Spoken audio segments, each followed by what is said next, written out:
తెలంగాణ ప్రజలను పెద్ద పులులు భయభ్రాంతులకు గురి చేస్తూ ఉన్నాయి. పలు ప్రాంతాల్లో ప్రజలకు కంటి మీద కునుకు లేకుండా చేస్తున్నాయి. ఇటీవల ఒక పెద్ద పులి పంజాకు ఆసిఫాబాద్ జిల్లాలో ఒక మహిళ బలి కాగా మరో రైతు గాయపడ్డారు.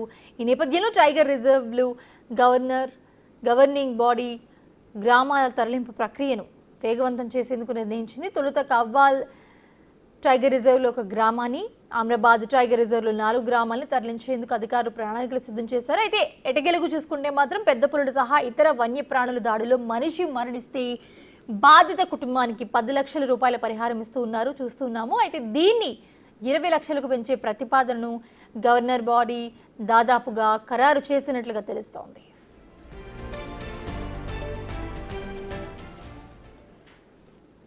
రాష్ట్రంలో ఆమ్రాబాద్, కవ్వాల్ 2 టైగర్ రిజర్వ్లు ఉన్నాయి. ఆమ్రాబాద్లో పెద్ద సంఖ్యలో పులులు ఉన్నప్పటికీ మనుషులను చంపిన సంఘటనలు చాలా అరుదుగా ఉన్నాయి. మరోవైపు కవ్వాల్ టైగర్ రిజర్వ్లో పులుల సంచారం ఉంది, కానీ స్థిర నివాసం ఏర్పరచుకోలేదు. కవ్వాల్ రిజర్వ్లో పులులేమి లేకపోయినా ఈ కారిడార్లో 2-3 సంచరిస్తూ ఉన్నాయి. 4 ఏళ్లలో ఆసిఫాబాద్ జిల్లాలో పులి పంజాకు 4 వ్యక్తులు బలయ్యారు. ఇటీవల ఒక మహిళను చంపి మరో రైతును గాయపరిచింది. ఈ దాడికి పాల్పడింది ఒక మగ పులి అని అధికారులు గుర్తించారు.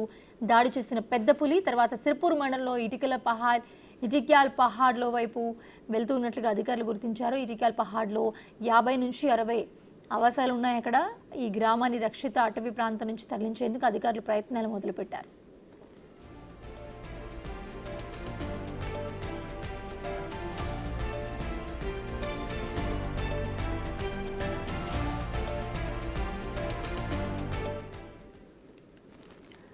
మరోవైపు ఆమ్రాబాద్ టైగర్ రిజర్వ్ కోర్ ఏరియాలో మొత్తం 26 గ్రామాలు ఉన్నట్లుగా అధికారులు గుర్తించారు. ఇందులో 4 గ్రామాలను అయితే తరలించేందుకు ఏర్పాట్లు చేస్తున్నారు. వీటిలో కుడిచింతలబాయ్, కొల్లంపెంట, ఫర్హాబాద్, తాళపల్లి గ్రామాలు ఉన్నట్లుగా తెలుస్తోంది.